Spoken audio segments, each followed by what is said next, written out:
What's up, everybody? Now, you want to learn ethical hacking, but you don't have a spare laptop that you can sacrifice? You don't need one. Now, in this video, I will show you how we can build our own hacking lab with VirtualBox and KaliLinux. But of course, I'm going to be showing you how we can do it from downloading, installation, and how we can perhaps set up a few stuffs.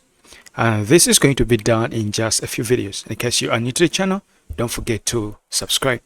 So I'm going to go on and open up my browser. I want you to go on to kalilinux.org/get-kali. Now this is the page that they will bring you to. Now here we need to install our KaliLinux in just a few steps, and we need everything to be very fast. So here we have installer images and we have virtual machines. So if we scroll down just a bit, you see here we are on our installer image. This is where they are going to give you an ISO. So if you want, you can go on and tap this. But of course, this one is going to take around like 10 minutes to finalize with the installation. And if you're going to install it on your main machine, this is the better option. Now, if you want to install this in VirtualBox, you can go on and tap on pre-built VMs. So if you tap on this, in case you do have VMware, or if you're using VMware, you can tap on this. And if you're using VirtualBox, you can go on and download this. So if I go on and tap on download, you see my downloader pops up and it is 3.6 GBs. So I'm going to cancel this because I already downloaded this. Now the next software that we are going to download, that is our VirtualBox. So if you go to virtualbox.org/wiki/downloads, you'll be brought up to a page like this. Now in most cases, I know right now you are using a Windows machine to watch this video, so you can just go on and tap on Windows host. Your executable is going to be downloaded. Again, I'm going to cancel this because I already have this installed on my machine. Now, if you're using Mac OS, again, you can just tap on this, or if you're using any Linux distro, you can tap on Linux distros here. Now, after downloading your VirtualBox, just go on and install those setups. Now, in case everything is done, you have your VirtualBox installed and you have your KaliLinux downloaded, the one for VMs. We can now proceed to setting it up. Now, if I come to my file manager, let me go on and minimize this. I'm going to open up my file manager. You see in my downloads, I do have this already downloading. Now, if you notice that it is ending with .7zip or 7z, or this is a 7zip file, so you can just proceed to extract this. Now, again, to save time, I already extracted this and it is on my computer. Now, this is where we are going to go on and proceed with our installation. Now, if you downloaded this one for VirtualBox, it is quite a bit easier. So all you have to do is to right click and extract, set a location where you want your files to be saved. Now, I have this saved in local disk D. If we come down here, we have a folder called Windows, and this is the location where I extracted my files. So if I go on and open this, you see that we have two files here. We have this one ending with VBox, and we have this one which is ending with a .vdi. So this is a virtual disk image, and this one it is just for VirtualBox. So I want you to go on and double tap on this one for VirtualBox. I want you to first watch here that I do have VirtualBox already installed on my machine. Though I have this here, let me go on and remove this and tap on remove. So when you try to see here, we don't have any KaliLinux present. Don't mind about these instances that I do have here. These are different machines that I created a bit earlier. But if it is your first time, this is going to be just fresh. All you will be is on this machine, or make sure that you are on your machines. So I'm going to go on and minimize this. Coming back to this one, I want you to go on and double tap on this .vbox. So if you double tap on that, and if your VirtualBox is open, you will see that a new instance is created here on our left hand side. And it has the name of our KaliLinux 2026.1. This is the version, though the latest is 2026.2 by the time I'm recording this video.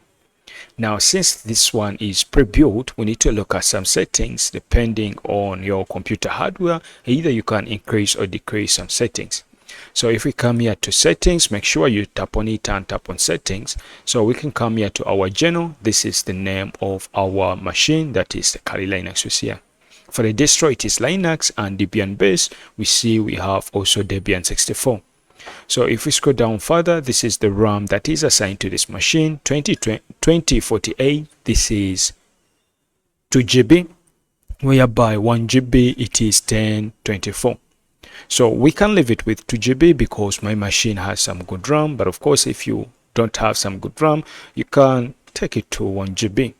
So if we scroll down further, you see that this is just a display. If you want, you can go on and change this and put it to this one, but I'm going to leave everything with a default.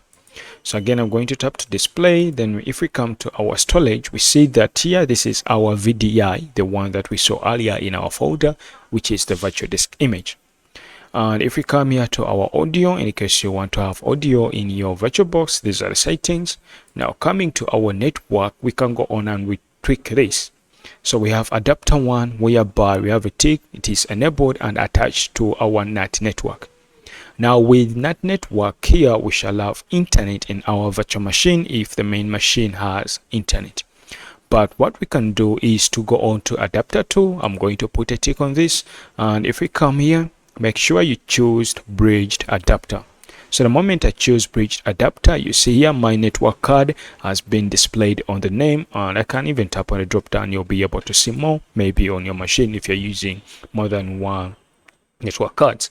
But this is my network card. Now why did I choose my bridged adapter?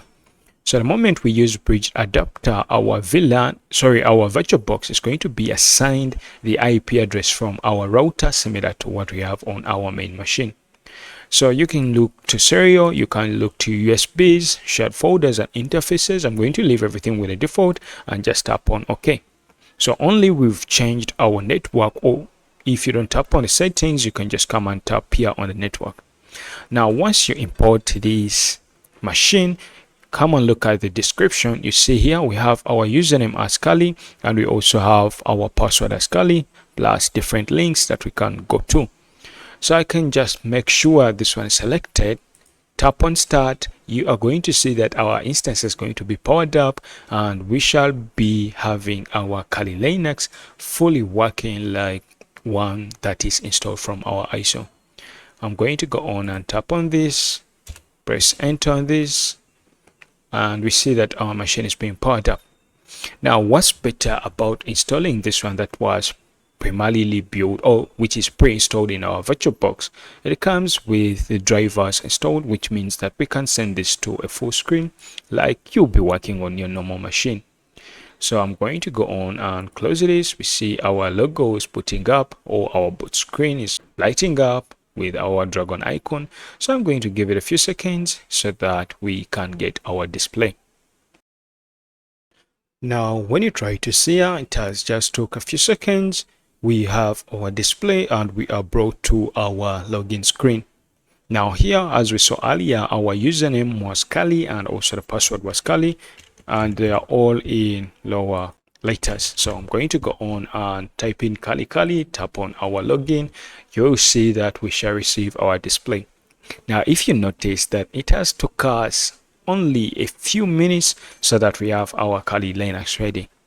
Now in case we receive a full display, I just want you to go on and open up your terminal, perhaps just run a command for update. You never know whether you need some good settings.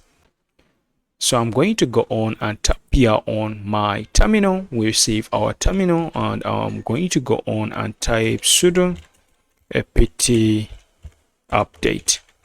Then I'm going to provide a -y and press enter. So the moment they ask you for a password, just type there Kali. So if you press enter, you see that we are updating our machine and we have internet. Now if you remember earlier, we have two networks, so we can go on and we see that. I can just go on and open up another terminal just to look at our networks. You can just go on and write if config. So to press enter, you see that we have this one, which is Ether1 that has 192.168.50.169, and we also have Ether0, which is 10.0.2.15. So this one, it is for the NAT network, and this one, it is the one that is got from our bridged network. So you see that here in a few seconds we managed to get our display and we can proceed with our pen test. Now, in case you are interested to see more videos like this, don't forget to subscribe. Now let's see, do you have drivers? I'm going to just go on and tap on this button to maximize. You'll see that here the screen is going to be made full, and you don't need to go on and pre-install these. They are already built within our program. So here you can just proceed to installing your applications like GoBuster so that you can start working on your web app pen test. And I'll see you in the next video.